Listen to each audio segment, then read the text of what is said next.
Hello dear people, today we are judging my latest painting and we are judging hard. Maybe. Firstly, I apologize for not having more footage, but I thought of making this video after I was about halfway done with the painting. But I think it's fine because the background is kinda boring. Okay, maybe not boring, but there's not really anything happening. The main focal point is the skull anyway, so I think it's fine. So, this is my first bigger-ish painting. It's 30 by 30 centimeters or roughly 12 by 12 inches, and I know it's not really that big. For some it's probably not even medium-sized, but for me, at this point in my journey, it is kinda big and it's actually the biggest canvas I painted so far. A little side note, I like to lint roll my canvas before a painting session or varnishing, and I think it's a great way to get rid of any dust or hair. But if you'd like to try it out as well, first of all, use your own discretion, and second, be careful and gentle and make sure the paint is really dry and that your lint roller isn't too sticky, because it could leave sticky residue and or peel off your paint, and I would hate to be the reason your painting is ruined. So also, not sure how it does with oil paints, I only tried it with acrylics, so that's that. And I also run the lint roller over my palette too. So for a bit of context, this is Bob.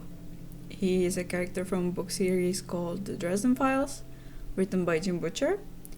It is an adult fantasy series about a wizard from Chicago, and I am currently reading the 12th book, so if by any chance you've read this series and you are past the 12th book, please no spoilers. Well, Bob is a spirit that got confined to a skull as a punishment, and well, he just knows a lot, if not everything, about magic and the supernatural, and he's also quite a pervert. Now, to talk about the actual process.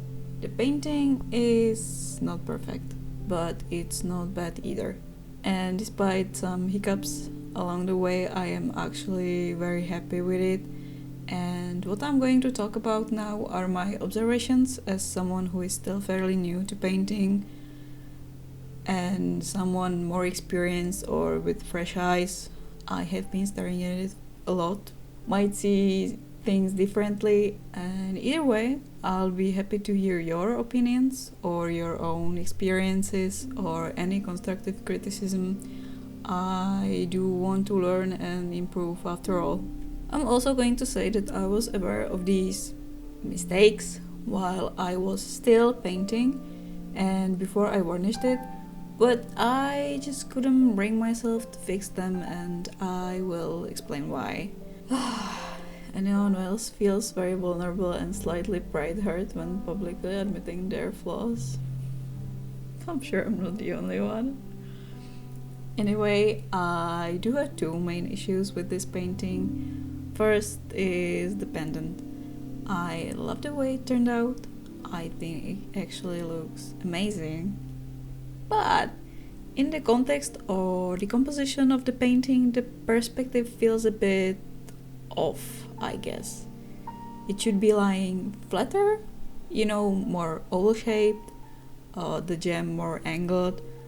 And I think that when I made the original sketch on the canvas, the pendant was actually more angled.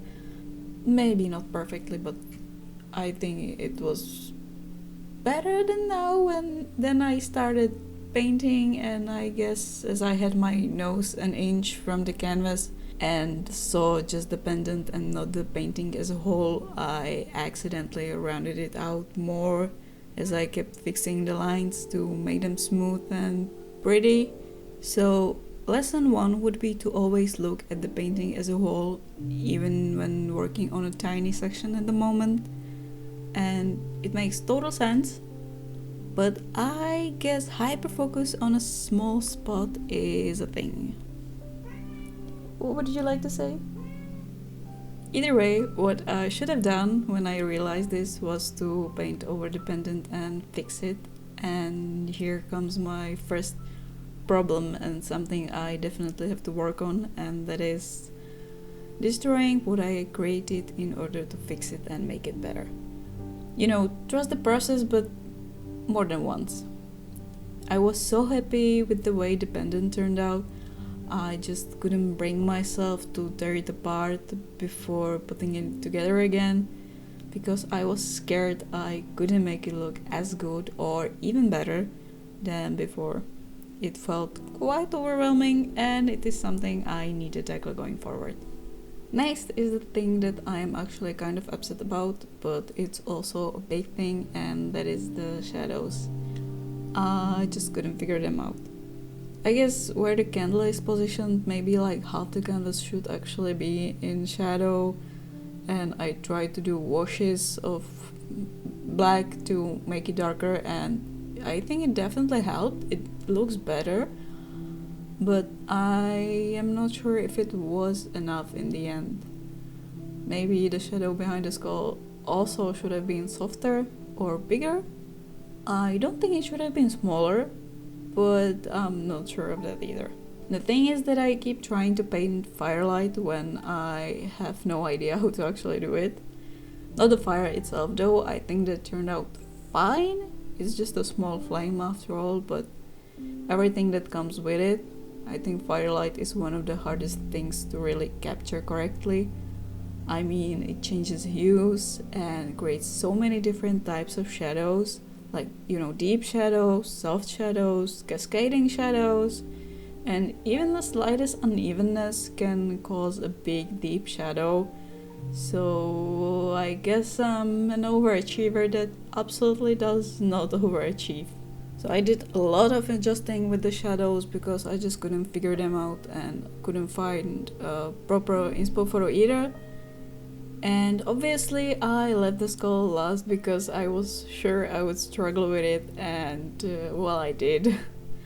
I spent a lot of time touching and probing my own face for clues, like where to actually put shadows and where to put highlights. The teeth turned out better than I expected though, I have to say that.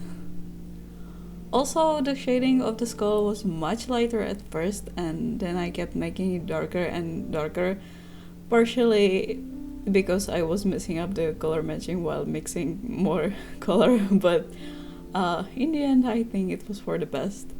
Also, I'm pretty sure it was because the skull was much lighter than my palette, so yeah, that's color theory that I still didn't really master. And while making this video, I actually realized I made another mistake, and that's one that I am actually really upset about and that is going to haunt me forever. And that's the fact that I forgot to paint the skull seams back in when I covered the original sketch, and I am really upset about that. But I mean, it's already varnished and I can't do anything about it.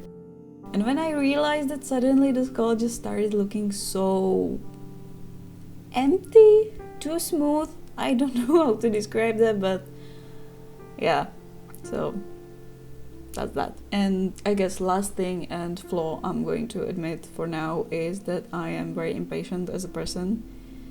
And when I draw or paint and see that I am almost done, I tend to get very impatient and quickly try to finish, sometimes messing up or getting careless, despite being a perfectionist, and I don't know why I do that.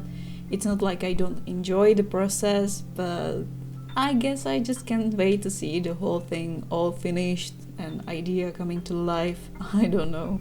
So I guess to sum it all up, always focus on the painting as a whole and don't be patient. There are a few more conclusions I came to as I was painting this and learning a great lot while painting. And one is that I am going to invest into glazing medium. It basically tints your paint or well, rather the pigment, and allows you to glaze or tint your work.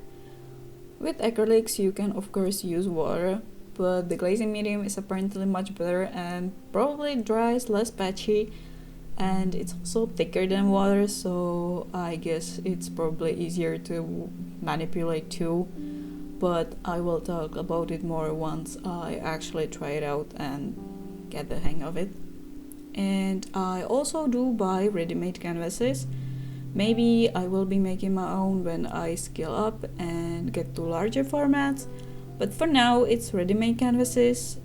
But next time I think I'll try to add another layer of gesso and maybe sand it down after.